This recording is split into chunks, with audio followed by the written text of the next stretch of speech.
Shalom, Bapak Ibu Saudara dikasihi Tuhan. Pertama kami dari GBI Globali mengucapkan selamat tahun baru 2026 bagi Bapak Ibu Saudara sekalian bersama keluarga. Tahun yang baru, hati yang baru, berkat yang baru disediakan sepanjang tahun 2026 ini. Tuhan Yesus memberkati, haleluya. Juga selamat datang untuk saudara-saudara kita dari Glo Makassar ya Pak. Selamat datang semuanya. Tuhan Yesus memberkati, selamat beribadah pada pagi hari ini. Haleluya. Mari saya jemput semua kita bangkit berdiri, kita mau menyembah, memuliakan nama Tuhan.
Kami sungguh bersyukur Tuhan di awal tahun yang baru ini, di mana kami boleh berada di tempat yang terbaik, yaitu di rumah-Mu Tuhan.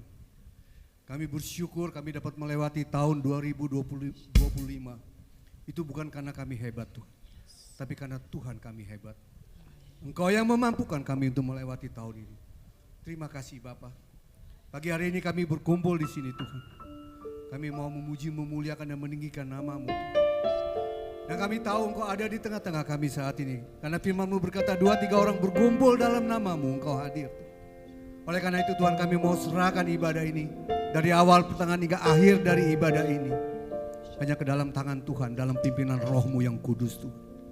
Sehingga suasana surgawi terjadi di tempat ini Tuhan. Terima kasih Bapa. Terima kasih untuk kepercayaan yang Tuhan berikan kepada kami. Untuk boleh melayani Tuhan di tempat ini Tuhan. Siapapun kami, apapun kami Tuhan, kami percaya tanpa urapan daripada Tuhan kami bukan siapa-siapa Tuhan. Kami tidak bisa berbuat apa-apa tanpa Engkau Tuhan. Oleh karena itu Tuhan kami butuh urapan-Mu Tuhan. Setiap daripada kami, talenta-talenta yang Tuhan berikan untuk boleh kami pakai untuk memuliakan nama-Mu di tempat ini Tuhan. Firman yang akan disampaikan oleh hamba sendiri dapat memberkati setiap jemaat Tuhan. Terima kasih Bapa. Berkati setiap jemaat Tuhan yang hadir Tuhan. Dan kami percaya mereka pulang, mereka mendapat berkat daripada firman-Mu. Terima kasih Bapa. Kami akan mulai ibadah ini dengan doa yang Tuhan ajarkan kepada kami. Bapa kami yang ada di surga, dikuduskanlah nama-Mu. Datanglah kerajaan-Mu. Jadilah kehendak-Mu di bumi seperti di surga. Berikanlah kami pada hari ini makanan kami yang secukupnya. Dan ampunilah kami akan kesalahan kami, seperti kami juga mengampuni orang yang bersalah kepada kami. Dan janganlah membawa kami ke dalam pencobaan, tetapi lepaskanlah kami daripada yang jahat. Karena Engkaulah yang mempunyai kerajaan dan kuasa dan kemuliaan sampai selama-lamanya. Semua yang percaya mari sama-sama kita katakan amin. Silakan duduk saudara.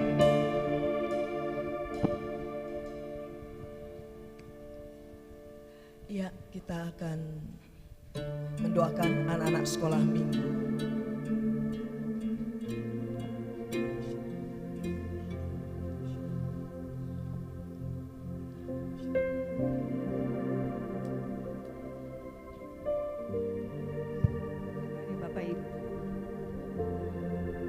Mari Bapak Ibu sekalian, kita tumpang tangan atas anak-anak kita.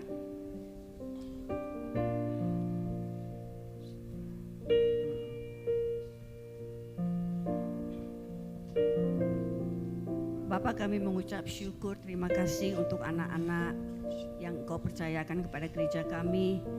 Mereka sudah melewati tahun 2025, mereka sehat, mereka berhasil, dan mereka boleh bertumbuh untuk hidup takut akan Tuhan. Hari ini ya Bapak, kami berdoa secara khusus biarlah di awal tahun 2026 ini penyertaan Tuhan sempurna atas mereka. Lindungi mereka dari segala hal-hal buruk, dari pengaruh dunia Tuhan. Biarlah mereka boleh menjadi anak-anak yang bertumbuh di dalam pengenalan akan Tuhan. Di dalam pengajaran, dalam sekolah minggu, dalam Awesome Kids Tuhan. Mereka boleh bertumbuh mengenal Engkau secara pribadi. Kami percaya Tuhan, yang bersekolah juga menjadi anak-anak yang pintar, anak-anak yang disiplin. Mereka menjadi kepala dan bukan ekor. Anak-anak yang masih kecil-kecil di rumah, mereka juga boleh menjadi kesayangan orang tua, menjadi penghibur bagi orang tua, menjadi kebanggaan bagi orang tua. Kami berdoa juga untuk orang tua yang merawat mereka Tuhan, kiranya berkat-Mu berlimpah, tidak kekurangan, sehingga mereka boleh mencukupkan segala kebutuhan anak-anak ini Tuhan. Bapak, terima kasih juga untuk kakak-kakak sekolah minggu yang dengan setia mengajar anak-anak ini. Berkati mereka juga ya Tuhan. Biarlah mereka juga diberikan kesabaran kasih di dalam mendidik anak-anak ini akan pengenalan akan Engkau. Anak-anak boleh duduk diam di dalam kelas masing-masing Tuhan, dan boleh mendengar firman Tuhan, memuji dan memuliakan Engkau. Kami berdoa juga ya Tuhan, kiranya ibadah sekolah minggu ini juga dipenuhi oleh Roh Kudus, diurapi oleh Roh Kudus hamba-Hamba-Mu yang melayani mereka Tuhan. Anak-anak ini pulang dengan berkat yang luar biasa. Dalam nama Yesus kami memberkati anak-anak ini. Kiranya kasih anugerah, penyertaan dan perlindungan Tuhan sempurna atas anak-anak ini. Dalam nama Bapa, Putra dan Roh Kudus. Dalam nama Tuhan Yesus. Mari sama-sama kita katakan amin.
Masuk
Namamu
Yes Lord, thank you Lord Jesus. Terima kasih Tuhan. Kami bersyukur Engkau hadir di tengah-tengah kami jemaat-Mu. Di saat kami memuji menyembah-Mu, Engkau bertata di atas pujian kami. Terima kasih Bapa. Kami masuki minggu pertama tahun baru 2020 ini. Mau bersorak-sorai memuliakan nama Raja segala Raja, Yesus Kristus Tuhan. Haleluya. Amin. Haleluya Bapak Saudara. Mari kita bersorak-sorai memuliakan nama Tuhan.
Kemuliaan hanya bagi nama Tuhan.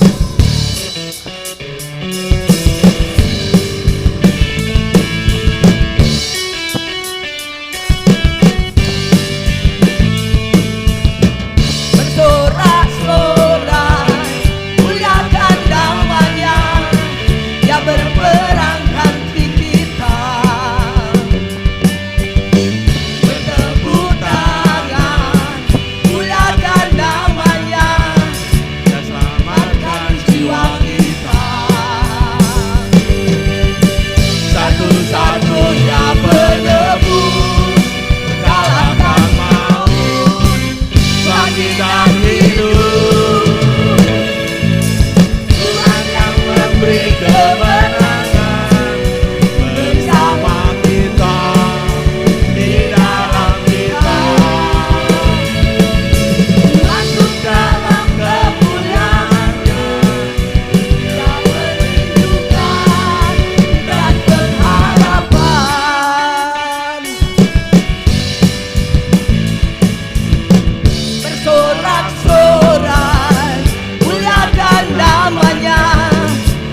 Saudara, tiba saatnya kita memberikan waktu yang terbaik untuk masuk ke tahun 2026 ini dibekali dengan kebenaran firman Allah yang menjadi jawaban hidup kita, memberi kemenangan, kesuksesan, keberhasilan, dan kesetiaan kita mengiring Tuhan sampai Maranatha.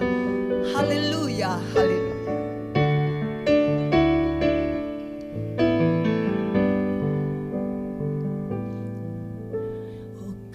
Will make a way where there seems to be no way. He works in ways we cannot see. He will make a way for me. He will be my guide. Hold me closely to his side. With love and strength for each new day, he will make a way. He will make a way.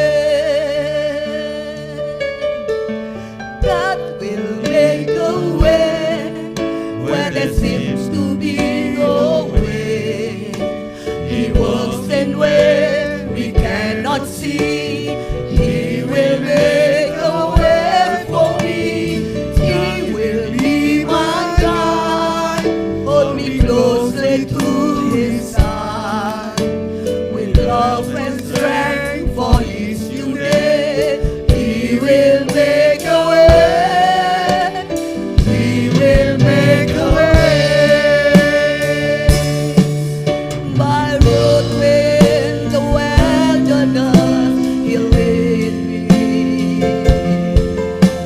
River in the desert will I see. Heaven and earth will fade, but his word will still remain. And he will do something new today. Come on. Oh, God will make a way where there seems to be no way. He works in ways we cannot see. He will make a way for me. He will be my God. Hold me closely to his side. With love and strength for each new day, he will make a way. He will make a way.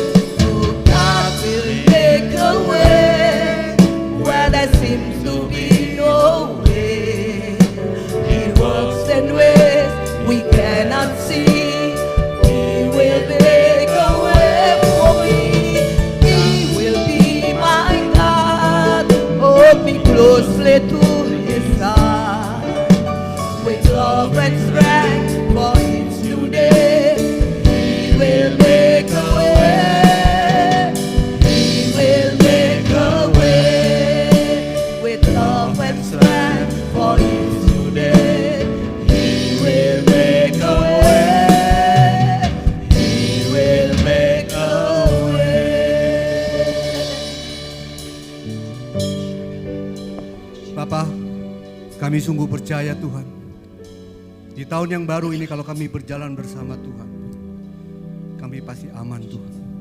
Karena kami tahu Tuhan berjalan di depan kami. Tuhan sekali-sekali tidak akan pernah meninggalkan anak-anak-Mu Tuhan. Terima kasih Bapa. Kami mau serahkan hidup kami ke dalam tangan Tuhan, dalam pimpinan Roh-Mu yang kudus Tuhan. Pada pagi hari ini Tuhan, kami juga boleh mendengar sebagian daripada firman-Mu Tuhan. Urapi hamba-Mu yang tidak ada apa-apanya ini Tuhan. Sehingga apa yang hamba sampaikan ini boleh menjadi berkat Tuhan. Apa yang menjadi kerinduan-Mu Tuhan boleh Engkau sampaikan melalui mulut hamba-Mu ini Tuhan. Sehingga jemaat Tuhan boleh diberkati. Terima kasih Bapa. Terima kasih dalam nama Yesus. Haleluya. Amin. Silakan duduk saudara.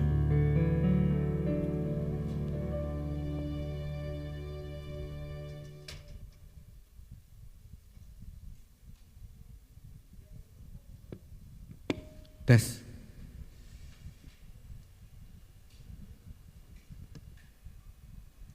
Shalom. Apa kabar saudara sekalian? Luar biasa. Pertama-tama saya mengucapkan sebagai gembala di tempat ini, saya mengucapkan selamat tahun baru. Apakah saudara menikmati malam penggantian tahun baru? Menikmati apa? Pesta kembang api yang sebetulnya dilarang tapi dilanggar. Betul ya, tapi saya juga menikmati saudara ya. Puji Tuhan. Saudara, pagi hari ini firman Tuhan berbicara mengenai roh apa yang Tuhan berikan kepada kita. Kita sebagai orang percaya, kita harus tahu dengan pasti roh apa sih yang Tuhan berikan kepada saudara dan saya. Saudara yang dikasihi Tuhan, kalau kita bisa melewati tahun 2025, saudara, saya percaya itu bukan karena kita hebat saudara. No. Gak ada satupun kita yang hebat saudara. Kalau kita bisa melewati tahun 2025, itu karena kebaikan Tuhan. Siapa yang setuju? Amin. Nah, kalau Tuhan sudah melewatkan kita di tahun 2025, apakah saudara yakin Tuhan yang sama akan memampukan kita untuk melewati tahun 2026? Siapa yang yakin? Ya, saudara harus yakin dong. Yes, pasti saudara. Karena Tuhan kita tuh tidak pernah berubah. Dia adalah Allah yang setia. Dia tidak pernah berubah dahulu, sekarang, sampai selama-lamanya. Amin saudara. Ya, asalkan kita tetap setia. Asalkan kita tetap setia dan melakukan apa yang Dia perintahkan. Ya. Tetapi masalahnya saudara, seringkali bukan Tuhan yang gak setia, tapi kitanya yang gak setia. Betul gak saudara? Ya kan? Dengan berbagai macam alasan. Kita tidak lagi setia kepada Tuhan. Kita tidak lagi mengasihi Tuhan. Kita tidak lagi mempercayai Dia sepenuhnya. Kita tidak lagi mengandalkan Tuhan. Ya memang kita akui saudara ya, kita lihat belakangan ini kan sepertinya alam tuh udah gak bersahabat lagi dengan kita kan saudara ya. Coba kita lihat banjir, badang, gempa, longsor yang membuat kita menjadi cemas dan takut saudara.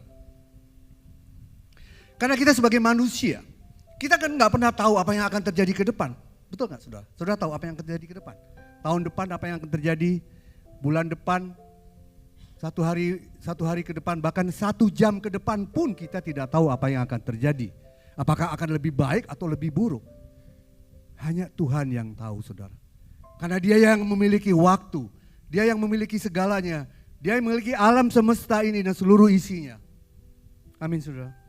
Tapi satu hal yang mau saya katakan pada saudara, apapun yang terjadi, apapun yang akan terjadi, kita tidak usah takut saudara.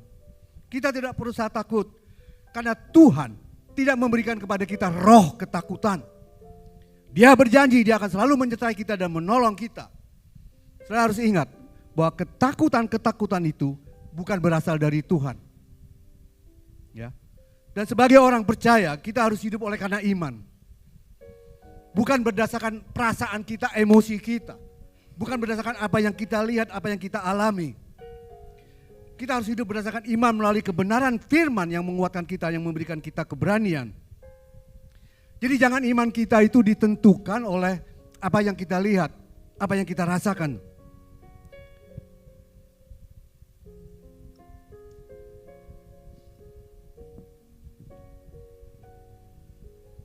Saudara yang dikasihi Tuhan, kita tahu bahwa dunia ini gak semakin baik saudara. Ya kan? Dunia ini gak semakin baik loh saudara. Di akhir zaman ini dunia gak semakin baik. Dan Alkitab kan katakan, bukan hanya dunia saja yang tidak semakin baik. Manusianya pun juga gak semakin baik saudara. Ya kan? Manusia gak semakin, coba kita lihat. Apa yang Alkitab katakan, bagaimana keadaan manusia di akhir zaman ini saudara. Di dalam 2 Timotius 3 ayat yang 1 sampai ke 4. Ketahuilah, pada hari terakhir akan datang masa yang sukar.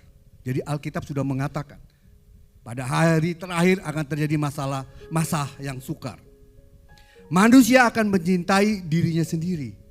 Artinya manusia akan menjadi egois, saudara. Ya kita lihat sudah, apa yang terjadi di Sumatera, banjir bandang seperti itu. Ya, itu kan akibat ulah manusia. Pembalakan liar, keegoisan manusia hanya sekelompok orang, tidak mementingkan kepentingan umum. Lalu dikatakan dan menjadi hamba uang. Nah ini saudara, menjadi hamba uang. Akar dari segala kejahatan adalah cinta uang. Alkitab katakan seperti itu saudara. Karena orang yang mencintai uang, dia tidak akan pernah puas dengan apa yang dia hasilkan saudara. Kurang terus saudara. Karena uang bisa terjadi masalah, pertengkaran di dalam rumah tangga, di dalam keluarga saudara. Saya pernah dulu saudara ya, saya pernah beli tanah dulu di Ubud. Nah waktu itu saya datang ke notaris janjian mau tekenan, tanda tangan saudara. Nah, mereka datang, banyak sekali yang datang saudara. Ya keluarga besar rupanya. Jadi datang di hadapan notaris, nah dari anak yang sulung sampai anak yang bungsu. Nah, di situ jadi pertengkaran saudara. Ribut, mereka sendiri ribut. Sebelum mereka mau tanda tangan mereka ribut soal pembagian saudara. Karena ibunya itu tinggal sama anak yang paling musuh. Bapaknya udah gak ada saudara. Nah anak yang paling tua dia gak mau bagian ibunya juga ibu dibagi. Maunya dibagi anaknya aja. Karena dia bilang kalau ibunya dibagi pasti uangnya nanti dikasih anaknya yang paling kecil. Kan itu anak kesayangan dia dan dia tinggal sama anak ini. Terjadilah keributan di situ saudara. Sampai ibunya bilang udah dah kalau gitu ibu mati aja dah. Beliin racun mati aja. Itu terjadi di notaris saudara. Ya. Ini hanya karena apa? Karena uang, saudara. Jadi uang itu jahat, saudara ya. Uang itu jahat, saudara. Ya. Di dalam keluarga, saudara. Hubungan keluarga itu bisa putus hanya karena uang nggak seberapa. Bisa terjadi. Ya. Padahal orang itu diberkati. Saya mengalami sendiri, saudara. Orang itu diberkati luar biasa, saudara. Tapi hanya karena uang kecil, saudara. Dia lebih rela putus hubungan. Dengan alasan prinsip-prinsip. Menurut saya bukan prinsip saudara. Karena mereka gak rela mendapat bagian yang seperti itu. Nah ini sering terjadi saudara ya. Dan mereka juga akan, firman Tuhan katakan mereka juga akan berontak kepada orang tua dan tidak tahu berterima kasih dan tidak mempedulikan agama. Saudara, Alkitab katakan mereka akan berontak kepada orang tua. Sedangkan kitab Keluaran 20 ayat yang 12 mengatakan apa? Hormatilah orang tuamu. Itu adalah perintah yang penting saudara. Jadi anak-anak harus menghormati orang tuanya karena itu perintah Allah, perintah yang penting. Kalau kita tidak menghormati orang tua kita, berarti kita melanggar firman Tuhan. Dan setiap orang yang tidak menghormati orang tuanya, yang tidak berbakti pada orang tuanya, saya yakin hidupnya nggak akan bahagia, nggak ada damai sejahtera dalam hidupnya. Ya memang mungkin mereka diberkati, tapi mereka tidak dikasih kuasa oleh Tuhan untuk menikmati berkat itu. Nah, lalu dikatakan lagi tidak mau mengasihi.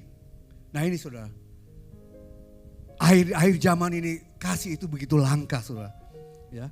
Tidak mau berdamai, suka menjelekkan orang lain, tidak dapat mengengkang diri, garang, tidak suka yang baik, suka menghina, tidak berpikir panjang, belagak tahu, lebih menuruti hawa nafsu daripada menuruti Tuhan. Inilah keadaan manusia di akhir zaman Alkitab katakan. Memang saudara kalau kita mendengar berita, saudara pernah dengar berita mengenai mega trust? Ada yang pernah dengar ya? Wah itu kalau benar terjadi saudara, mengerikan, itu dahsyat, suatu gempa yang besar. Dan akan menimbulkan gelombang tsunami tingginya lebih dari 10 meter saudara. Ya. Nah ini kalau terjadi, ini sangat mengerikan saudara. Nah, dan sangat ini membuat kita menjadi takut. Nah, oleh karena itu saudara yang dikasihi Tuhan, kita harus akui saudara, bahwa alam sudah tidak bersahabat lagi dengan kita kan saudara. Banyak sekali muncul kekerasan-kekerasan yang terjadi saudara. Belum lagi orang tua khawatir tentang anak-anaknya. Karena banyak mengalami kekerasan di akhir-akhir ini, saudara. Saudara pernah dengar ada berita anak umur 9 tahun dibunuh kan, saudara ya? Tahu ya? Ya di Cilegon situ, saudara. Anak seorang politisi PKS kalau nggak salah ya. Dan motifnya belum ketahuan apa. Anak umur 9 tahun, saudara. Anak itu kan masih nggak ngerti apa-apa, masih ada yang tega sampai membunuh, saudara. Ya, suami istri sering cemas akan keutuhan rumah tangga mereka. Saya baca berita, saudara, di Denpasar Selatan ini, saudara ya. Perceraian di tahun 2025 ini melonjak drastis, saudara. Ya, lihat, saudara. Ini keadaan manusia di akhir zaman. Ya, mungkin masalah ekonomi, masalah apa sih juga nggak tahu, saudara ya. Tapi ini kejadian. Dan ada orang yang cemas akan masa depannya, takut kehilangan pekerjaannya. Ada orang yang ketakutan masalah sakit penyakit. Banyak hal yang membuat kita menjadi takut dan tidak punya keberanian untuk menghadapi semua ini. Nah, lalu pertanyaannya, saudara, bagaimana sikap kita sebagai orang percaya? Saudara, saya mau katakan, kalau kita yakin akan penyertaan Tuhan, akan pertolongan Tuhan, dan kita terus bersandar kepada Tuhan, seharusnya kita sebagai orang percaya kita nggak usah takut, saudara. Ya, kita nggak usah takut menghadapi tantangan apapun juga yang akan terjadi di depan kita, karena hidup kita ini milik Tuhan. Amin, saudara. Saudara harus yakin. Ya, memang dunia nggak semakin baik, itu Alkitab sudah katakan itu. Tapi kita sebagai orang percaya, kita memiliki iman percaya kepada Yesus. Kalau kita mempercayakan hidup kita kepada Tuhan, Tuhan tidak akan pernah meninggalkan kita. Ya, Dia Allah yang setia, Dia tidak pernah berubah, saudara. Ya, kalau kita mau menyerahkan seluruh hidup kita kepada Tuhan, saudara, ya, pasti Tuhan akan bertindak, saudara. Tuhan tidak memberi kita roh ketakutan, melainkan roh yang membangkitkan kekuatan kepada kita, agar kita tetap berdiri tegar, memiliki keberanian untuk menghadapi semuanya ini. Oleh karena itu, saudara yang dikasihi Tuhan, pastikan fokus kita hanya kepada Tuhan. Amin, saudara. Karena apa yang tidak mungkin bagi Tuhan, apa yang tidak mungkin bagi manusia, itu mungkin bagi Tuhan. Amin, saudara. Jadi fokus kita hanya kepada Tuhan. Ya, mungkin kalau kita fokusnya kepada apa yang kita lihat, kayaknya nggak mungkin ya. Maka itu tidak akan pernah terjadi. Tapi kalau fokus kita kepada Tuhan, apa yang tidak mungkin bagi kita, itu mungkin bagi Tuhan. Ya, contoh, saudara ya, Petrus ketika dia melihat Yesus, dia menghampiri Yesus, dia berjalan di atas air kan, saudara ya. Dia bisa berjalan di atas air, sebetulnya kan menurut logika kan nggak mungkin, saudara. Berat badan kita, gravitasi kita kan berat, pasti akan turun ke bawah. Tapi karena fokus Petrus kepada Yesus, dia bisa berjalan menghampiri Yesus. Tetapi ketika di tengah-tengah dia merasakan ada angin, badai, dia mulai fokusnya beralih. Nah, saat itu dia kewalahan dan dia tenggelam. Nah, saudara yang dikasihi Tuhan, peristiwa ini mengingatkan kita bahwa kalau fokus kita hanya kepada apa yang kita lihat, kita rasakan, kita takut, maka kecemasan kita, ketakutan itu akan semakin besar menguasai hidup kita. Jadi pastikan fokus kita hanya kepada Yesus yang mampu menghalau angin dan meredakan badai. Saudara harus ingat bahwa Yesus tidak memberikan kepada kita roh ketakutan, melainkan roh keberanian agar kita menjadi kuat menghadapi setiap tantangan apapun juga. Kita lihat coba di dalam 2 Timotius 1 ayat yang ke-7. Kita lihat coba dalam 2 Timotius 1 ayat ke-7. Dikatakan, sebab Allah memberikan kepada kita bukan roh ketakutan, melainkan roh yang membangkitkan kekuatan, kasih dan ketertiban. Saudara, melalui pembacaan ayat firman ini, ada 4 roh yang Tuhan berikan kepada saudara dan saya. Jadi yang pertama adalah, roh yang pertama Tuhan memberikan kepada kita bukan roh ketakutan. Yesaya 41 ayat yang ke-10. Coba kita lihat.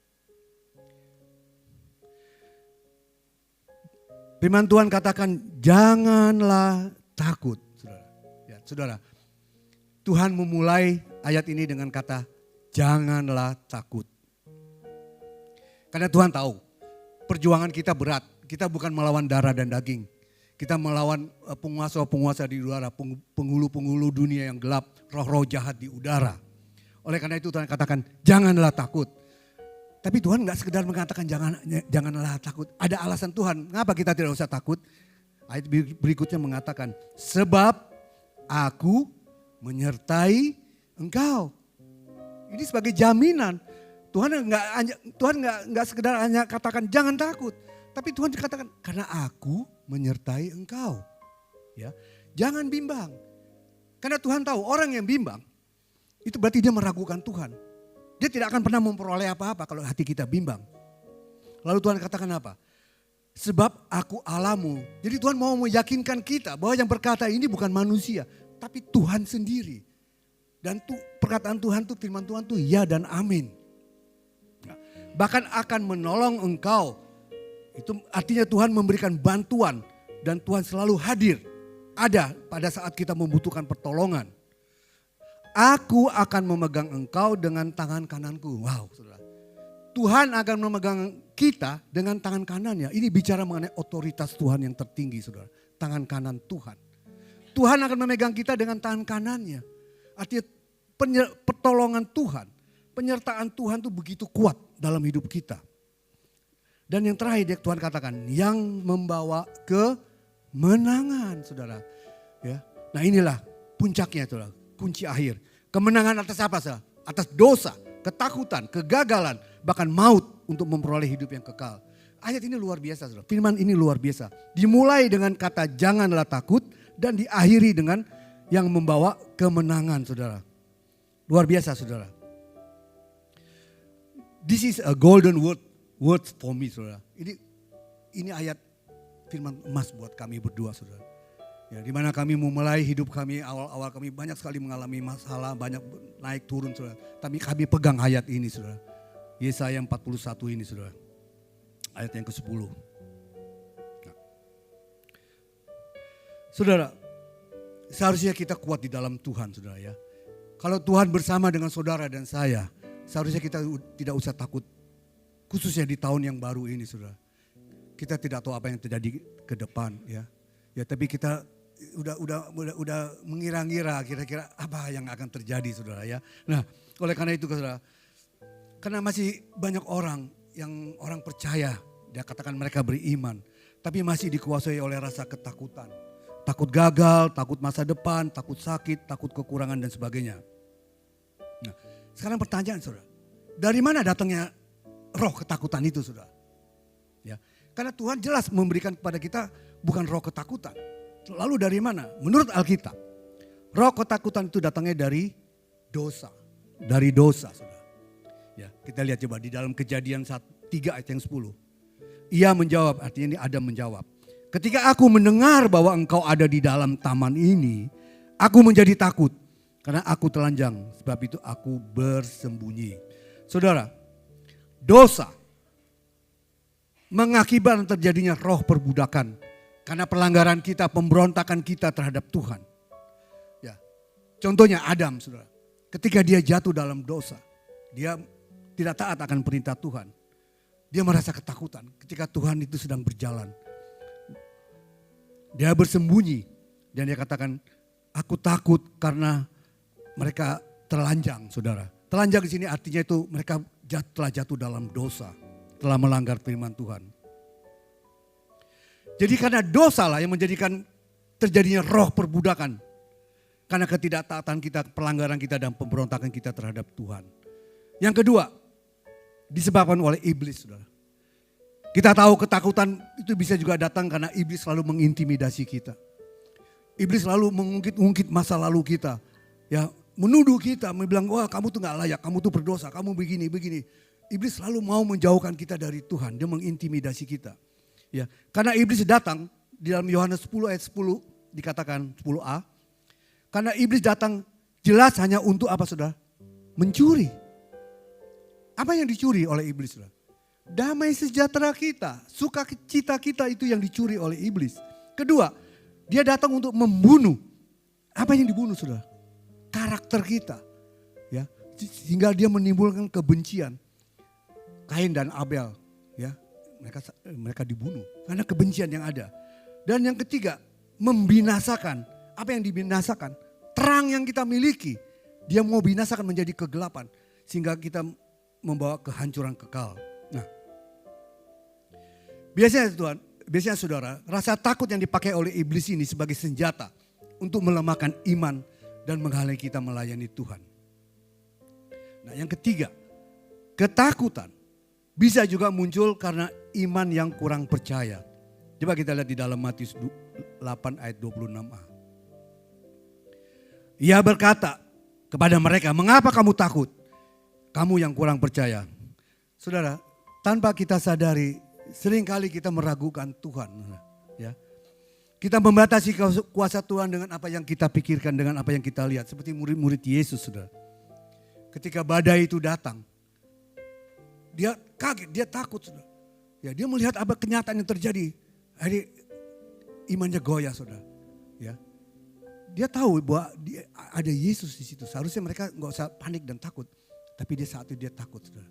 Ya, nah itulah iman yang kurang percaya. Lalu Yesus menegur mereka. "Mengapa kamu takut, hai kamu yang kurang percaya?" Contoh lain di dalam Alkitab, saudara. Saudara, Daud. Daud itu adalah raja yang besar. Ya. Dia di Alkitab katakan dia dapat mengalahkan musuhnya berlaksa-laksa. Ketika dia masih muda, dia dapat merobek mulut singa dan beruang, saudara. Ya. Tetapi dia juga pernah mengalami rasa takut yang begitu hebat, saudara. Ketika dia dikejar oleh Saul, dia lari dan dia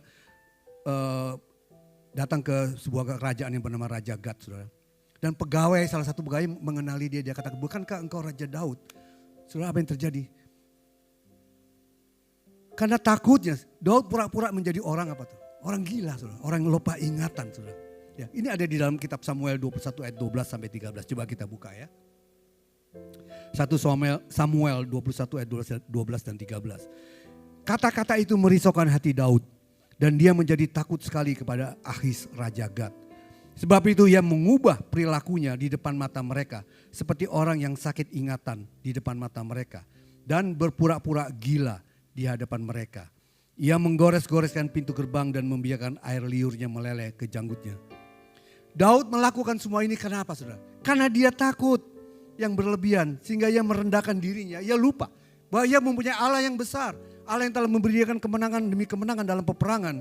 Ketakutan yang membuat dia kehilangan akal sehat. Lupa sama sekali dengan Tuhannya. Saudara yang dikasihi Tuhan, saya yakin kita semua pasti pernah mengalami rasa takut. Itu manusiawi, saudara. Tapi janganlah rasa takut itu menguasai hidup kita, saudara. Kita harus contoh seperti Raja Yosafat. Ya. Dia adalah seorang raja yang memerintah di tanah Yehuda. Suatu ketika dia menghadapi serangan dari 3 bangsa. Bangsa Moab, bangsa Anom, dan bangsa Meunim. Wajar kalau Yosafat itu takut, saudara ya. Ketakutan, karena mereka adalah bangsa yang kecil terdiri dari 2 suku, saudara. Dan diperhadapkan dengan pasukan yang begitu besar, ya, dari 3 bangsa. Secara hitung-hitungan manusia, saudara, pasti Yosafat tidak akan menang, saudara. Ya, mudah dikalahkan. Dan Yosafat ini dia juga membayangkan apa yang akan terjadi kalau dia diserang oleh bangsa ini, saudara. Ya, bangsanya, keluarganya, anak-anaknya, gimana tuh? Mereka pasti akan semua ditumpas, dibinasakan, saudara. Ya. Namun di tengah ketakutannya, saudara, Yosafat itu bertindak benar. Dia ingat bahwa dia punya Tuhan yang besar, saudara. Dia alihkan fokus dia bukan kepada apa yang dia bayangkan, tapi kepada siapa yang bersama dengan dia, saudara. Lalu ya dia menyadari bahwa Tuhanlah satu-satunya yang dapat menolong bangsanya dan keluarganya. Lalu ia menyuruh seluruh rakyat Yehuda diperintahkan untuk merendahkan diri dan bersama-sama memohon kemurahan dan pertolongan Tuhan. Dan Tuhan menjawab doa mereka melalui seorang Lewi dari Bani Asaf. Kita lihat coba di dalam 2 Tawari 20 ayat 15. Camkanlah hai seluruh Yehuda dan penduduk Yerusalem dan tuanku Raja Yosafat. Beginilah firman Tuhan kepadamu. Janganlah kamu takut dan kecut hati karena pasukan yang besar ini. Sebab bukan kamu yang berperang melainkan Allah. Saudara lihat, sebab bukan kamu yang berperang melainkan Allah. Lalu bagaimana dengan sikap kita, saudara, saat ini? Ketakutan apa yang kita rasakan saat ini, yang kita hadapi? Apakah masalah keluarga, masalah ekonomi, masalah kesehatan, masalah masa depan anak-anak, hubungan suami istri, hubungan keluarga, hubungan dengan sesama. Mari kita belajar dari Yehosafat. Kita fokus kepada Tuhan, kita datang kepada Tuhan, kita merendahkan hidup kita di hadapan Tuhan, memohon pertolongannya. Karena Tuhan yang kita sembah itu lebih besar daripada setiap masalah yang kita hadapi. Amin, saudara? Oke. Percayalah, kalau kita menyerahkan seluruh hidup kita kepada Tuhan dan kita mengandalkan Tuhan, Dia yang akan berperang kepada kita. Untuk memberikan keluar dari setiap masalah agar kita bisa memperoleh kemenangan. Jadi kunci untuk mengatasi rasa takut adalah fokus pada Tuhan dan merendahkan diri dan berlindung kepadanya. Mazmur 5 ayat 11 mengatakan, tetapi semua orang yang berlindung padamu akan bersuka cita. Mereka akan bersorak-sorai selama-lamanya karena engkau menaungi mereka dan karena engkau akan bersukaria orang-orang yang mengasihi namamu. Saudara, di dalam Alkitab ada dua macam rasa takut, saudara. Ada dua macam rasa takut. Pertama, rasa takut yang bermanfaat. Ada di Amsal 14 ayat 27. Dia katakan takut akan Tuhan adalah sumber kehidupan sehingga orang terhindar dari jerat maut. Takut akan Tuhan itu bukan artinya kita ngeri sama Tuhan, bukan, saudara. Takut akan Tuhan artinya kita hormat kita, pengagungan kita dan kepada Tuhan dan tunduk pada Allah dengan mentaati perintahnya. Jadi Alkitab katakan takut akan Tuhan itu merupakan sumber kehidupan bagi setiap orang. Dan karena Allah tidak mau umatnya itu hidup dalam ketakutan, kecemasan atau kelemahan. Meskipun rasa takut itu seringkali muncul dalam hidup kita. Tapi kita tidak boleh membiarkan itu menguasai hidup kita. Tetapi kalau kita takut karena satu hal, saudara ya. Misalnya kita naik ke atas tinggi, kita takut ketinggian. Kita mau nyeberang jalan, kita takut ya ramai mobil. Atau kita jalan malam sendirian takut mungkin dirampok atau apa. Itu takut yang baik, yang tidak merugikan, saudara ya. Kenapa? Itu sebagai bentuk kewaspadaan kita. Tapi jangan kita takut, ya misalnya kita di rumah sendirian, terus toiletnya di belakang jauh, mau ke toilet takut. Nah itu salah, saudara ya. Itu nggak baik, saudara. ada di sini, kok ketawa? Oh ada ya, oh ya. Bertobat ya. Itu bukan takut yang bermanfaat, Bu. Takut yang merugikan itu, ya. Amin. Yang kedua, rasa takut yang merugikan yaitu roh ketakutan. Sebab Allah tidak memberikan kita roh ketakutan di dalam 2 Timotius 1 ayat 7a, saudara. Nah, jadi roh ketakutan itu bukan berasal dari Allah. Karena Allah adalah kasih. Dan di dalam kasih tidak ada ketakutan. Karena kasih yang sempurna melenyapkan ketakutan. Dan salah satu yang buat kita jauh dari Tuhan adalah rasa takut kita. Sebab ketakutan itu mengandung hukuman. Barang siapa takut, ia tidak sempurna di dalam kasih. Ya, saudara. Rasa takut itu juga bisa timbul dari kedagingan kita, saudara. Ya. Kalau kita hidup dalam kedagingan kita, karena kedagingan itu sifatnya lebih fokus pada hal-hal dunia. Ya kan, kita mengandalkan kekuatan kita sendiri, kita mengandalkan harta kekayaan kita mengandalkan keamanan duniawi yang membuat kita menjadi insecure, saudara. Jadi kita merasa nggak aman gitu, saudara. Karena kedagingan membuat orang tuh meragukan janji-janji Tuhan. Dan Alkitab katakan daging kita ini lemah dan roh itu memang penurut. Ya. Matius 26 ayat 41 coba kita lihat. Alkitab katakan apa? Berjaga-jagalah dan berdoalah supaya kamu jangan jatuh dalam pencobaan. Roh memang penurut tetapi daging lemah. Saudara, sebetulnya roh kita itu memiliki keinginan untuk taat dan melakukan hal yang baik. Tetapi seringkali tidak mampu karena apa, saudara? Karena kelemahan daging kita, hawa nafsu kita. Sehingga sangat mudah kita menyerah dan dari godaan. Oleh karena itu Tuhan katakan apa? Kita harus berjaga-jaga dan berdoa. Berjaga-jaga artinya kita harus selalu waspada secara rohani. Sadar akan kelemahan kita dan kita harus selalu mengandalkan kekuatan dari Tuhan dengan berdoa. Memang saudara untuk menaklukkan keinginan daging memang tidak mudah. Tidak mudah saudara bagi orang percaya saudara. Kenapa saudara? Karena ada konflik internal. Antara keinginan spiritual kita dan kelemahan daging kita. Dan keinginan daging itu selalu berlawanan dengan keinginan roh. Keinginan daging selalu membangun permusuhan dengan Allah dan tidak berkenan kepada Allah. Jadi keinginan daging itu dapat menimbulkan ketakutan yang merugikan. Saudara, ada sebuah ilustrasi cerita saudara ya. Ada seekor rusa saudara. Ya, di dalam sebuah lapangan luas yang berbukit-bukit saudara. Rusa ini tahu bahwa dia sedang diintai oleh seekor harimau, singa saudara. Ya. Tapi karena ketakutan si rusa ini saudara. Ya, dia merasa bahwa dia tidak mampu, mustahil bagi dia untuk lolos dari sergapan singa ini saudara. Karena rasa takut dia. Dan ketika dia lari, membuat rusa ini berkali-kali dia menoleh ke belakang saudara. Ya, dia mau lihat berapa jarak jauh singa itu dari dirinya. Dan ini membuat akhirnya larinya itu semakin lambat saudara. Ya, nah, sedangkan singanya fokusnya hanya kepada rusa itu saudara. Akhirnya rusa itu dapat diterkam oleh singa itu saudara. Seandainya rusa ini tidak takut dan dia percaya diri, ya dia tidak nengok lagi menoleh ke belakang, ya karena sebetulnya rusa itu punya kakinya yang ramping itu mempunyai kekuatan yang luar biasa, kecepatan yang luar biasa. Saudara. Dia sebetulnya dia kalau tidak nengok ke belakang, dia dapat menghindari itu, dia dapat lari, dia dapat survive, dia bebas. Tapi masalahnya dia menoleh ke belakang saudara, itu yang membuat larinya menjadi lambat. Saudara yang dikasih Tuhan, berapa banyak waktu yang kita luangkan saudara, kita buang hanya untuk seringkali kita menoleh ke belakang. Ya, sehingga akhirnya kita dimangsa oleh apa saudara? Kegagalan-kegagalan kita di masa lalu. Seringkali kita mau maju, tapi kita ingat kegagalan kita di masa lalu. Akhirnya kita gak pernah move on saudara. Kita terperangkap di dalamnya.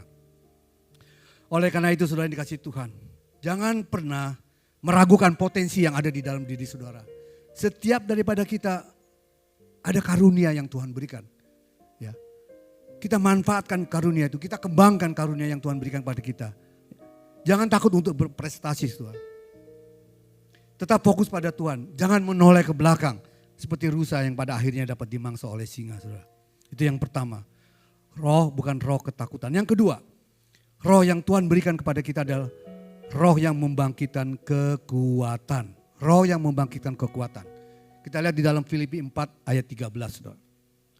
Dikatakan segala perkara dapat kutanggung di dalam Dia yang memberi kekuatan kepadaku. Segala perkara dapat kutanggung di dalam Dia yang memberi kekuatan kepadaku.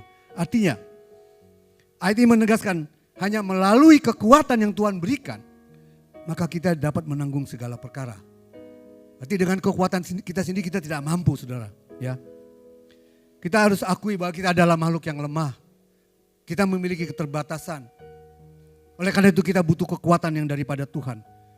Yang memampukan kita untuk memiliki keberanian untuk melakukan segala perkara saudara. Ya memang kita akui kadang-kala kita juga mengalami satu hal yang berat dalam hidup kita ya.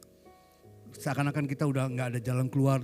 Sehingga kita seakan-akan kita sudah seperti mau menyerah saudara ya. Pernah saudara mengalami hal seperti ini? Kita mengalami hal yang sulit. Akhirnya kita merasa aduh kayaknya kok udah gak sanggup lagi. Kita mau melarikan diri. Ya ini sebagai bukti bahwa kita ini lemah saudara.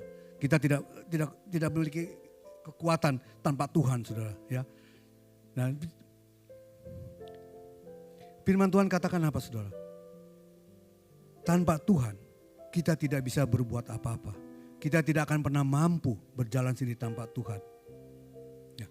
Saudara, jadi kekuatan yang kita miliki itu gak seberapa saudara. Ada batasnya. Tapi kekuatan yang daripada Tuhan itu melampaui batas kita, so. Tidak ada batasnya. Ya, jadi kuncinya kalau kita mau mendapat kekuatan dari Tuhan, kita harus tinggal di dalam Tuhan. Ya, seperti Yesus katakan, akulah pokok anggur dan kamulah ranting-rantingnya.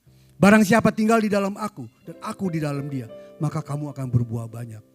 Karena di luar aku, kamu tidak bisa berbuat apa-apa.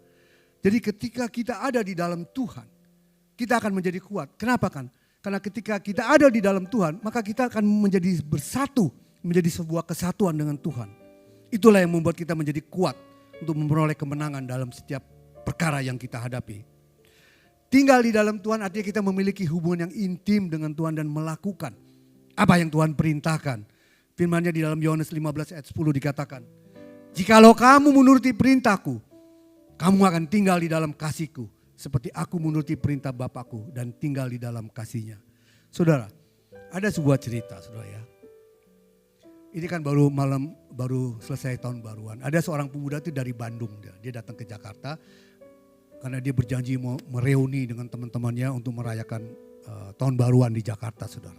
Nah, dia ya biasa saudara, kalau anak-anak muda itu kan dia makan-makan, dia inilah karaokean segala macam. Mungkin dia juga minum-minum, saudara ya. Sampai akhirnya sampai pagi hari, saudara. Nah, ketika pagi hari dia harus hari yang sama dia harus balik lagi juga ke Bandung, saudara. Tapi dia kan capek, saudara. Semalaman dia nggak tidur, mungkin dia juga minum, mungkin sedikit mabok kali ya, saudara ya. Tapi dia harus balik ke Bandung, saudara. Tapi dengan sekuat tenaga yang dia miliki, dia berangkat, saudara. Tapi dia nggak naik bus, dia pergi ke Gambir naik kereta api biasa, saudara. Lalu sampai di stasiun, dia bilang sama petugas loketnya. Seharusnya kan tanya berapa tiketnya kan. Tapi yang dia tanya bukan berapa tiketnya, dia tanya berapa lama dari Jakarta ke Bandung. Lalu si petugasnya bilang 3 jam Pak. Katanya. Oke. Terus dia tanya lagi, kalau dari Bandung ke Jakarta katanya. Ini kesel ya petugasnya. Ya sama aja Pak 3 jam, apa bedanya? Ya kan, ya maklum mungkin mabok saudara ya. Nah, terus akhirnya dia diem. Selalu petugasnya nanya, apa sih maksud Bapak kok nanyanya aneh begitu, konyol begitu? Ya kan udah jelas sama dia bilang. Bandung Jakarta, Jakarta Bandung ya sama waktunya. Terus anaknya bilang, itulah Pak yang buat saya bingung dia bilang. Karena dari Jakarta ke Bandung 3 jam dia bilang. Betul ya? Dari Bandung ke Jakarta juga 3 jam, kan betul. Tapi kenapa? Dari Natal ke Tahun Baru 5 hari. Tapi dari Tahun Baru ke Natal kok lama ya katanya. Dia bilangnya gitu. Betul kan saudara ya? Harusnya kan sama kan saudara? Ya, ini joke aja saudara ya. Nah, yang ketiga saudara. Roh yang ketiga. Yang Tuhan berikan kepada kita. Roh yang membangkitkan kasih. Firman Tuhan katakan di dalam Yohanes 15 ayat yang ke-12. Inilah perintahku, yaitu supaya kamu saling mengasihi seperti aku telah mengasihi kamu. Saudara, Tuhan katakan inilah perintahku. Sekali lagi tuh, ini bukan himbauan saudara, ini perintah. Yang namanya perintah harus dilakukan. Ya. Nah, karena ini penting saudara. Karena kita tahu bahwa Allah itu identik dengan kasih. Dan kasih itu adalah Allah sendiri. Oleh karena kasihnya, maka kita semua memperoleh hidup yang kekal. Yohanes 3 ayat 16. Karena begitu besar kasih Allah akan dunia ini sehingga dia mengaruniakan anaknya yang tunggal. Sehingga setiap orang yang percaya tidak binasa melainkan peroleh hidup yang kekal. Itu melambangkan, menegaskan betapa besar kasih dalam luasnya kasih Allah kepada kita. Sehingga dia mengaruniakan anak satu-satunya yaitu Yesus Kristus untuk sebagai penebusan dosa agar kita semua dapat diselamatkan. Saudara, Tuhan mau juga kita mengasihi dia, saudara. Karena Allah telah mengasihi kita lebih dahulu dan sudah selayaknya kita juga mengasihi Tuhan lebih dengan segenap hati kita, dengan segenap jiwa kita, dengan segenap akal budi kita, artinya dengan segenap seluruh keberadaan kita. Tuhan mau kita mengasihi dia. Seperti itu, juga seperti kita mengasihi kepada sesama kita manusia. Ya, itu yang Tuhan inginkan dari kita. Saudara. Ya, karena itu kasih itu amat penting saudara. Ya. Kasih itu harus kita wujudkan, bukan hanya dengan kata-kata aku mengasihimu, tapi gak bertindak apa-apa. Harus dengan kenyataan. Kasih itu harus mau rela berkorban. Kasih yang memiliki kemurahan, kasih yang memiliki kebaikan, pengampunan, belas kasihan saudara. Kalau kita sungguh-sungguh mengasihi Tuhan saudara, ya, ayo dong. Kita buktikan, kita mau rela berkorban untuk Tuhan. Kalau kita mau ngambil bagian dalam pelayanan misalnya di dalam gereja. Saudara. Karena kita mengasihi Tuhan, motif kita harus benar. Dasarnya kita mengasihi Tuhan. Ya. Jadi kita mau melakukan apapun untuk Tuhan. Kita mau mengorbankan segala sesuatunya. Karena Tuhan terlebih dulu telah mengasihi kita. Ya, karena banyak orang saudara yang melayani di gereja. Motivasinya itu berbeda-beda saudara. Ada orang melayani hanya untuk apa? Supaya dilihat orang. Wah, lebih rohani, ingin mendapat pujian. Oh, kalau dia bukan dia, nggak mungkin bisa gerejanya ramai atau gimana, saudara. Nggak mungkin bisa berhasil atau sebagainya, saudara. Ada orang-orang seperti ini. Ada juga orang yang dia pakai ladang pelayanan itu sebagai ladang bisnis, saudara. Kalau menguntungkan dia mau melayani di sini. Kalau enggak, dia cari ke tempat lain, saudara. Saudara, itu namanya bukan mengasihi Tuhan. Saudara. Kalau kita mau mengasihi Tuhan, kita benar-benar mengasihi Tuhan, kita mau dengan tulus hati kita melayani Tuhan. Dengan sepenuh hati kita, dengan full heart. Ya. Kita mau mengorbankan segala sesuatu hanya untuk Tuhan. Karena kita tahu upah kita bukan di dunia ini tuh. Upah kita di surga. Apalah artinya pujian dari manusia, saudara. Ya kan? Kita gak perlu pujian dari manusia. Yang kita perlukan pujian dari Tuhan. Upah dari Tuhan itulah. Ya, untuk membalas kasih Tuhan yang begitu baik dalam hidup saudara dan saya. Jadi kasih ini harus menjadi landasan utama dalam kerohanian kita sebagai orang percaya. Termasuk di dalam pelayanan kita kepada Tuhan. Karena kasih itu merupakan salah satu karakter Allah. Sebagai anak-anak Allah kita juga harus memiliki karakter yang sama. Seperti Bapa kita, saudara. Saudara, ada sebuah cerita lagi, saudara. Ada sepasang suami istri. Mereka baru mempunyai seorang bayi, saudara. Ya biasa kalau punya bayi anak pertama kan kemaruk gitu, saudara ya. Nah, suatu malam, saudara, istrinya ini terbangun. Dia ngelihat suaminya itu berdiri di sisi box, itu saudara. Sambil memandangi ke dalam, saudara. Ya, kadang-kadang tersenyum sambil menggeleng-gelengkan kepala, tampak kagum, lalu sepertinya terharu, terus menarik nafas panjang dan seterusnya, saudara. Ya, jadi istrinya memperhatikan kok suaminya berdiri dan istrinya tanpa sadar dia nangis, saudara. Karena bukan nangis karena sedih, karena terharu. Kok suaminya begitu mengasihi bayi mereka dan mengaguminya, saudara. Lalu istrinya bangun dan dia memeluk suaminya. Dia katakan, sayang, dia bilang. Apa yang sedang kamu pikirkan, dia bilang gitu. Ya. Suaminya diam, saudara. Coba saya kasih tahu saya juga mau tahu apa yang kamu sedang pikirkan tentang ini. Dia bilang. Lalu suaminya bilang, begini Ma, katanya. Saya dari tadi itu saya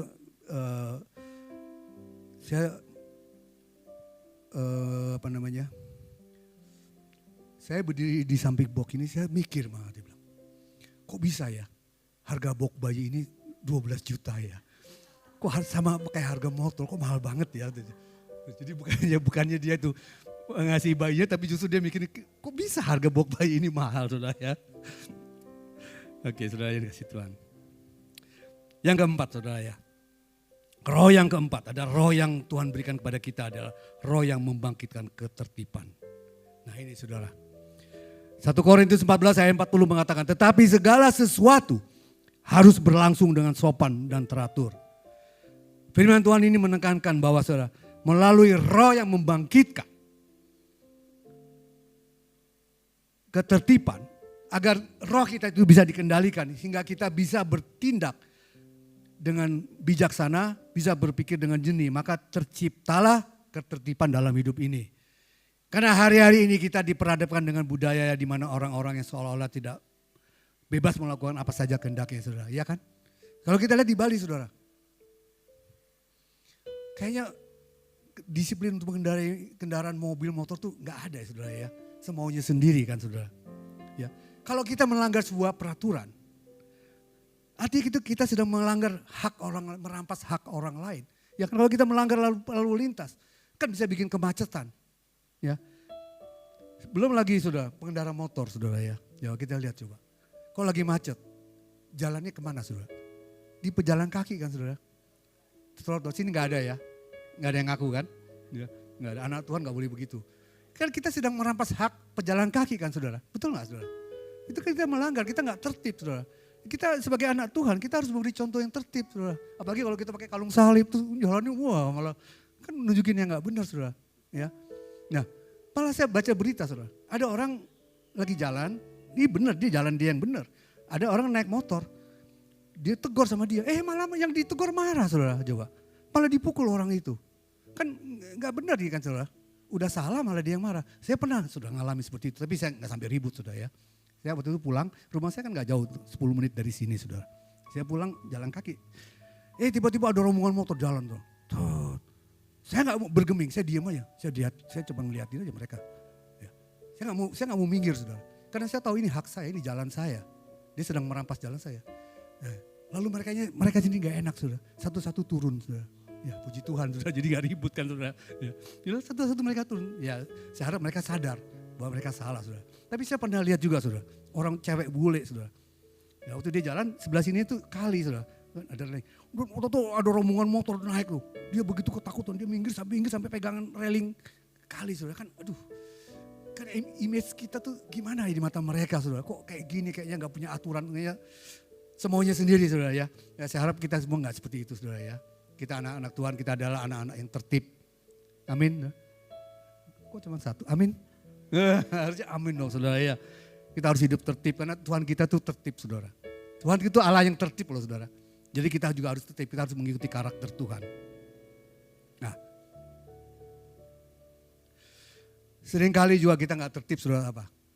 Dalam hubungan kita dengan Tuhan. Pada saat teduh kita, saat pagi kita kepada Tuhan.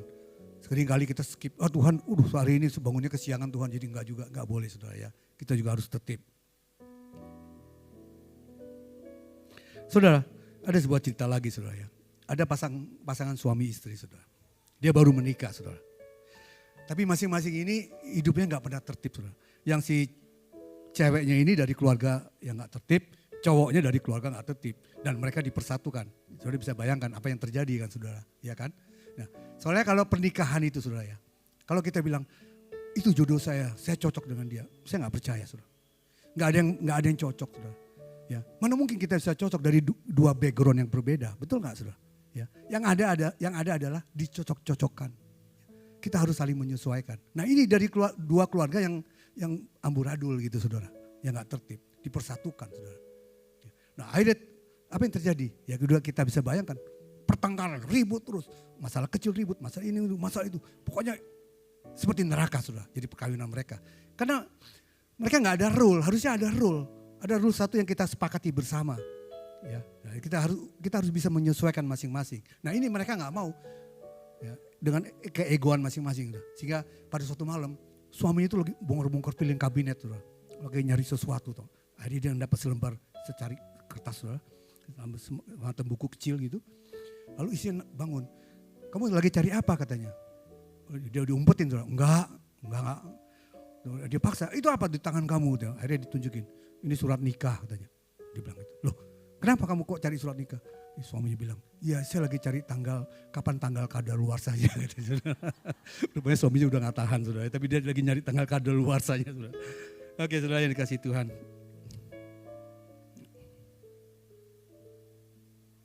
Saudara kita sebagai orang yang beriman, marilah kita memudayakan hidup tertib. Karena kita punya Allah yang tertib. Karena tertib itu adalah karakter Allah. Kalau kita katakan bahwa kita murid Yesus, kita juga harus punya karakter yang sama. Saudara kita tidak tahu apa yang akan terjadi ke depan, ketakutan apa yang sudah alami saat ini. Apakah masalah keluarga, masalah ekonomi, atau masalah sakit penyakit, atau masalah-masalah yang lain. Kalaupun Tuhan izinkan semua itu terjadi dalam hidup kita, janganlah hal itu membuat kita menjadi takut, kecut dan tawar hati. Ingat saudara, firman Tuhan pagi ini mengatakan Tuhan tidak memberi kita roh ketakutan yang membuat kita menjadi lemah. Tetapi sebaliknya, Tuhan memberi kepada kita roh keberanian agar kita menjadi kuat dalam menghadapi situasi apapun. Dan percayalah saudara, Dia akan selalu memegang tangan kita. Dan berkata, jangan takut, aku menyertai engkau dan menolongmu. Jangan biarkan ketakutan itu menguasai hidup kita. Ingat saudara, musuh orang percaya, orang beriman adalah ketakutan. Ya saudara, musuh dari orang beriman adalah ketakutan. Saudara ini ada sebuah kisah nyata. Ya saya nggak tahu kebenaran atau kisah ini ya. Ini terjadi di tahun 98 di sebuah negara namanya negara Armenia. Itu negara Kristen tertua sebetulnya, perbatasan dengan Turki, saudara. Di mana pada tahun itu terjadi gempa dahsyat yang luar biasa, saudara. Yang begitu hebat, saudara. Ya, nah, sehingga mengakibatkan sekitar 50.000 orang meninggal. Nah, di balik kejadian itu, saudara, ada sebuah kisah yang sangat menyentuh hati. Di mana sebelum hari kejadian ada seorang bapak. Dia mengantarkan anaknya, menurunkan anaknya sekolah seperti biasa setiap hari. Lalu bapak ini berkata kepada anaknya, sampai nanti siang ya nak, dia bilang gitu, have a nice school, have a nice day at school, kata bapaknya. Baik pak, katanya. Ya, terus lalu bapak ini berjalan menuju ke kantornya. Tapi dalam perjalanan menuju ke kantor, tiba-tiba dia merasakan guncangan yang begitu besar. Dia merasakan gempa yang begitu dahsyat. Dan dia jalan di depan itu mulai retak-retak, saudara. Dan dia lihat di kaca spion di belakang. Gedung-gedung mulai runtuh, saudara. Lalu dia gak berpikir panjang, dia lalu memutar mobilnya. Dia balik, dia kembali, fokus dia kepada anaknya, saudara. Dia kembali kepada ke sekolah anaknya. Ternyata setelah dia sampai di sekolah anaknya, saudara, udah rata, saudara. Udah gak ada lagi gedung itu, udah rata. Yang ada tinggal puing-puing, saudara. Lalu dia lompat sambil menangis, dia cari, dia ingat kelas anaknya itu di mana ya. Dia kan karena dia sering kali nganter, dia pasti tahu. Lalu dia yakin di sini kelas anaknya. Lalu dia berlutut, dia menggali terus dengan seadanya apa yang dia miliki, dia gali terus. Dia yakin bahwa anak itu ada di situ, saudara. Terus dia menggali, dia nggak peduli sampai orang-orang tuh merasa terharu lihat dia. Dia bilang, Pak, kita tunggu bantuan aja Pak, kita tunggu bantuan pemadam atau tim penyelamat atau tim emergency. Kita nggak bisa kerjain sendiri. Bapak ini nggak peduli, dia terus dia gali karena dia berpikir pasti mereka juga semua sedang sibuk karena banyak kejadian bukan di sini aja, di mana-mana kan. Pasti mereka juga sibuk bantuin yang lain, dia bilang. Terus dia gali, dia nggak peduli sampai 24 jam dia terus menggali. Akhirnya orang-orang kasihan, saudara. Lalu membawa makanan, kasih minuman ke bapak ini. Tapi dia nggak mau makan, nggak mau menyentuh makanan dan minuman itu. Dia terus menggali karena dia yakin bahwa anaknya ada di bawah sini, dia bilang. Ya.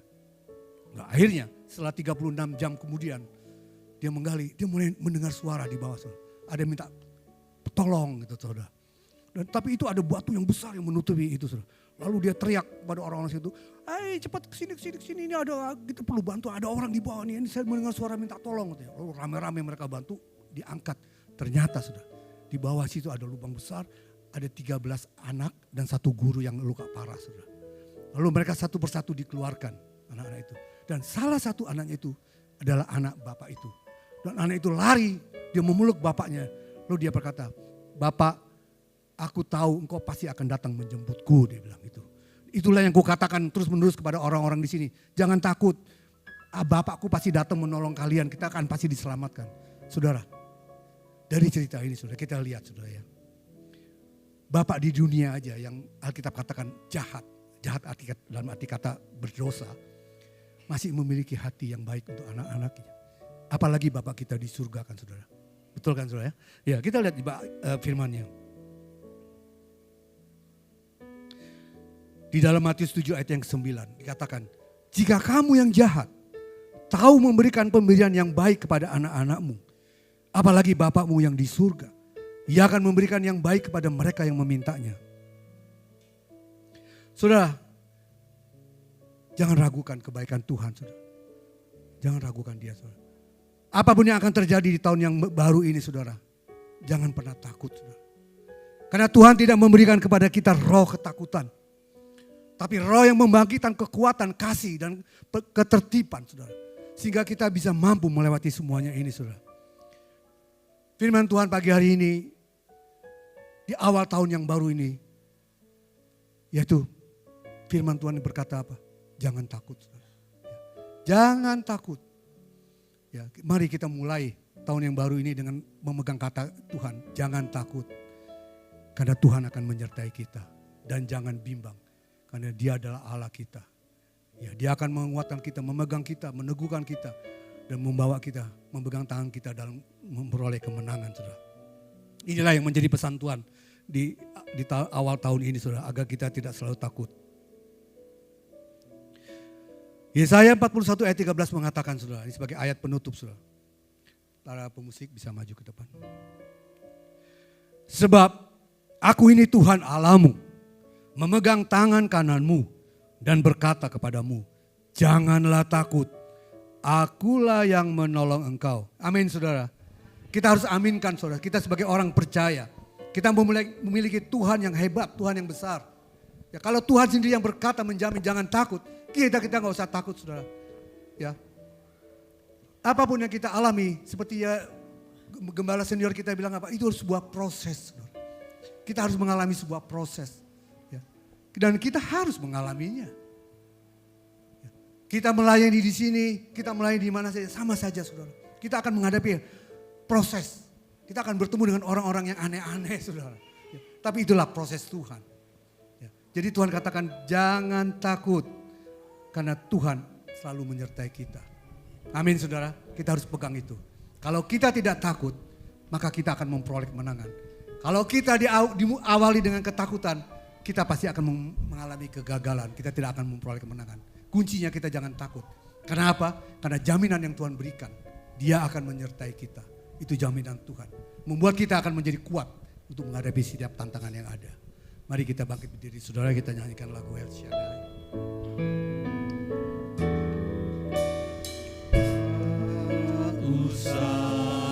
Ku takut, Allah menjagaku. Tak usah ku bimbang, Yesus peliharaku. Tak usah ku susah, Roh Kudus hiburku. Tak usah ku cemas,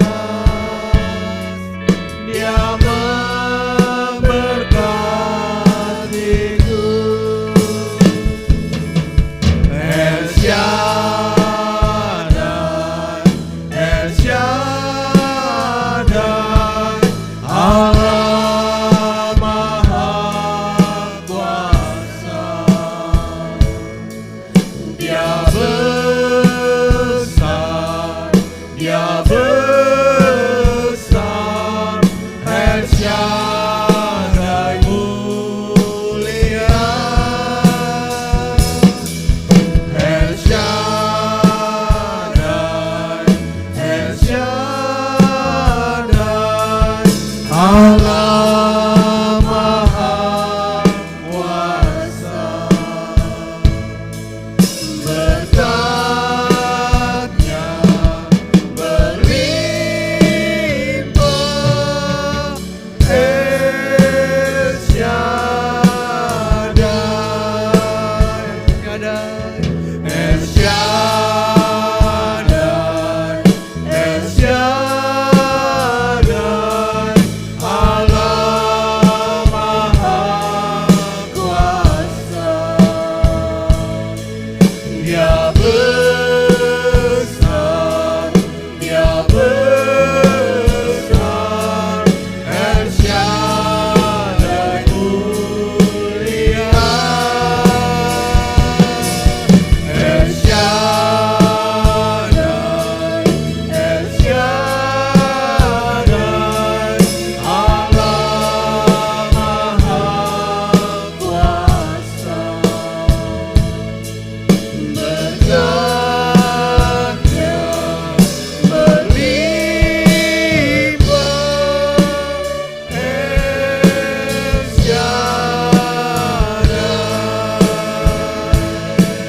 Berkatnya berlimpah,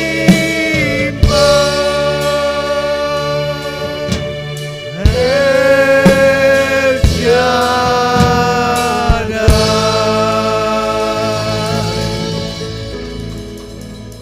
Bapa, kami tahu Tuhan, kasih-Mu yang tidak berkesudahan dalam hidup kami Tuhan.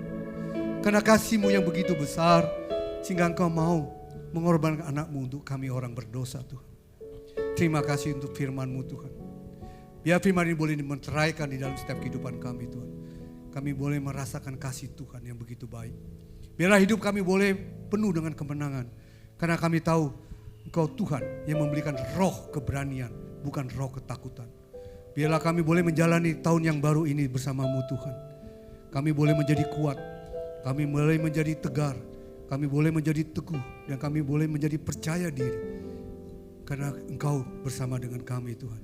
Sehingga kami tidak takut menghadapi apapun yang akan terjadi.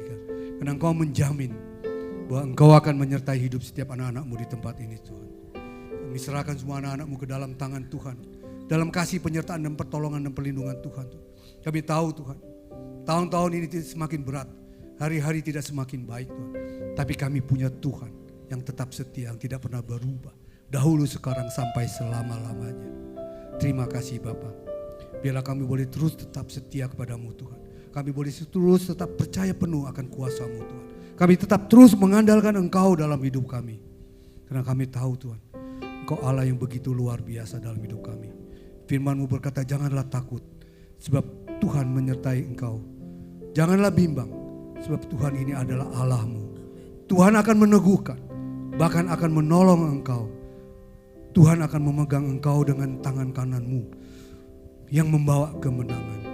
Saudara yang dikasih Tuhan, firman Tuhan telah selesai itu. Tapi Tuhan terus ada di dalam hidup kita. Kasih Tuhan tidak pernah berkesudahan. Percayalah saudara, kita jalani hidup ini. Kita lalui tahun 2026 ini bersama Tuhan. Pasti kita sanggup melewatinya. Kalau kita bisa melewati tahun 2025, maka Tuhan yang sama akan memampukan kita untuk melewati tahun yang baru ini. Terima kasih Tuhan. Terima kasih. Dalam nama Yesus kami telah berdoa. Semua yang percaya, mari sama-sama kita katakan amin. Betapa besar perbuatanmu, nyatalah karya kasih-Mu di hidupku. Ku melihat Kau sertaku, Kau tak ingkar dari janji-Mu, penolong pembela hidupku. Selamanya Kau sertaku. Jiwaku memuliakan-Mu dan hatiku bersuka karena-Mu. Hidupku penuh dengan kasih-Mu. Jiwaku memuliakan-Mu dan hatiku bersuka karena-Mu. Yesus Tuhanku, ku mau terus menyembah-Mu. Mari saudara kita bangkit berdiri, kita akan mengakhiri ibadah kita. Bapak, kami sungguh bersyukur dan terima kasih Tuhan. Oleh karena kasih Tuhan, ibadah boleh berjalan dengan tertib dan penuh sukacita. Khususnya firman Tuhan yang telah ditaburkan. Kami akan mulai tahun yang baru ini dengan penyertaan Tuhan. Dengan iman percaya, kami tidak harus khawatir, kami tidak harus takut lagi. Karena Tuhan menjamin, menyertai perjalanan kami di tahun 2026. Kami bersyukur untuk segala kasih, kebaikan dan kemurahan Tuhan. Terima kasih untuk firman-Mu, biar firman itu boleh dimeteraikan di setiap hati kami masing-masing. Dan kami boleh menjadi pelaku-pelaku daripada firman-Mu. Apapun yang akan kami hadapi di tahun ini, kami percaya Tuhan sekali-kali tidak pernah meninggalkan anak-anak yang dikasihinya. Terima kasih Bapa, kami serahkan anak-anak-Mu ke dalam tangan Tuhan dalam 1 minggu ke depan, dalam kasih penyertaan, perlindungan dan pertolongan Tuhan. Dijauhkan dari segala mara bahaya, niat-niat orang jahat, dan dijauhkan dari segala sakit penyakit apapun juga. Kami akan berpisah Tuhan, tapi kami percaya kasih Tuhan tidak akan pernah berpisah daripada kami. Saudara yang dikasih Tuhan, mari kita angkat kedua tangan kita untuk menerima berkat Tuhan. Dan saudara katakan amin, maka ini terjadi dalam hidupmu. Diberkatilah keluargamu, diberkatilah kesehatanmu, diberkatilah apa yang kau kerjakan, dan diberkatilah engkau yang mengasihi Tuhan lebih dari segalanya. Saudara, Tuhan sudah begitu baik. Tuhan memampukan kita melewati tahun 2025. Dan Tuhan yang sama pasti juga akan memampukan kita melewati tahun 2026. Oleh karena itu saudara, marilah kita hidup takut akan Tuhan. Jangan menyimpang ke kanan ataupun ke kiri. Sehingga kemanapun kau pergi, hidupmu akan beruntung. Karena Tuhan yang akan menyertaimu. Tuhan yang akan menolongmu. Tuhan yang akan melindungimu. Dia akan menyinari engkau dengan wajahnya. Memberikan kasih karunia. Dan damai sejahtera Tuhan akan menjadi bagian dalam hidupmu. Tuhan membuat engkau menjadi kepala dan bukan ekor. Dan engkau akan terus naik dan tidak akan turun. Dan apapun yang kau kerjakan, hanya Tuhan yang buat berhasil. Oleh karena itu saudara yang dikasih Tuhan, terimalah berkat daripada Bapa, Putra, dan Roh Kudus. Mulai saat ini sampai Maranatha, Yesus datang untuk kedua kalinya. Semua yang percaya dan telah menerima berkat Tuhan, mari sama-sama kita katakan amin.